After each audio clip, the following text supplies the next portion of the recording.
저는 매주 금요일마다 재택근무를 합니다. 비가 부슬부슬 내리는 금요일 오후 갑자기 화재 경보기가 울리기 시작했습니다. 5년째 살고 있는 이 아파트에서 처음 맞닥뜨리는 화재 경보에 순간 당황스러웠습니다. 하지만 별일이야 있겠나 싶어 무시했습니다. 3, 4분 정도 지났을까?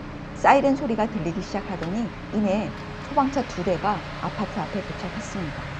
화재 경보는 계속 울리고 혹시나 문을 열고 복도를 내다봤더니 음식 냄새와 함께 탄원 냄새가 강하게 났습니다. 그제서야 서둘러 건물 밖으로 나가야겠다는 생각이 들었습니다. 무엇을 갖고 나가지? 시간 없는데 반드시 챙겨야 할 게 뭐지? 우왕좌왕하다 결국은 지갑, 핸드폰, 여권을 주머니에 넣고 액션 카메라와 랩탑을 들고 재빠르게 계단을 이용해 건물 밖으로 나갔습니다. 다행히 일이 크게 번지지 않고 30분 만에 일단락 되면서 해프닝으로 끝났습니다.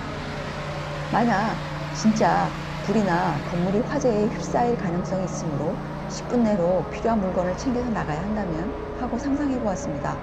일단 빈 배낭을 열어 부피가 작은 속옷, 사진, 액세서리, 책 몇 권을 넣고 생필품을 담은 후 배낭의 여유 공간을 옷가지로 채우면 될 것 같았습니다.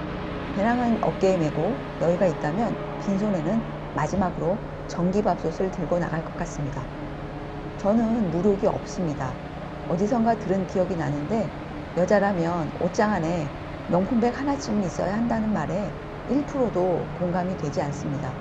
차라리 명품백 구입할 돈으로 만난 걸 아주 많이 먹던가 여행을 가던가 랩탑을 업그레이드 시킵니다. 쇼핑도 좋아하지 않습니다. 최대 2시간이 제가 기꺼이 즐길 수 있는 쇼핑 시간이며 온라인 쇼핑에 소비하는 시간은 미용실에서 보내는 시간만큼 낭비라는 생각을 갖고 있습니다. 회사와 집만 오고 가는 단순한 삶이 더해지다 보니 언젠가부터 미니멀리스트가 되어 있는 제 자신을 발견하게 되었습니다. 미니멀리스트가 되기 위해 의도적으로 제 삶을 미니멀리즘에 맞춘 건 아니고요. 그동안 살아온 삶의 형태가 미니멀리스트로 변화될 수밖에 없었던 것 같습니다. 고등학교 졸업 후 한 곳에서 5년 넘게 살아본 적이 없습니다. 보헤미안 같은 삶은 아니지만 특별히 한 곳에 적을 두지 않은 방랑자 같은 삶을 유지해 왔었습니다. 유일하게 현재 기거하는 이곳이 5년째인데 여기도 앞으로 이사할 예정입니다. 따라서 쓸데없이 물건을 늘리지 않는 습관을 갖게 되었습니다. 그리고 여담이지만 2022년 캐나다 물가가 7.7% 상승했다고 발표되었습니다. BC주는 8%가 넘는다고 합니다.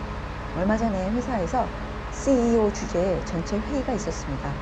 거기서 직원 하나가 용감하게 올해 전기 임금 인상에 물가 상승률이 반영되는지 물어봤습니다. 물론 예상했던 대로 모른다였습니다. 임금 상승률은 물가 상승률을 절대 따라잡지 못하는 것이 불변의 진리 아닌가요? 사회가 긴축 모드로 돌입함에 따라 어쩌면 많은 이들이 반강제적인 미니멀리스트가 될 수도 있겠다는 생각을 해보았습니다.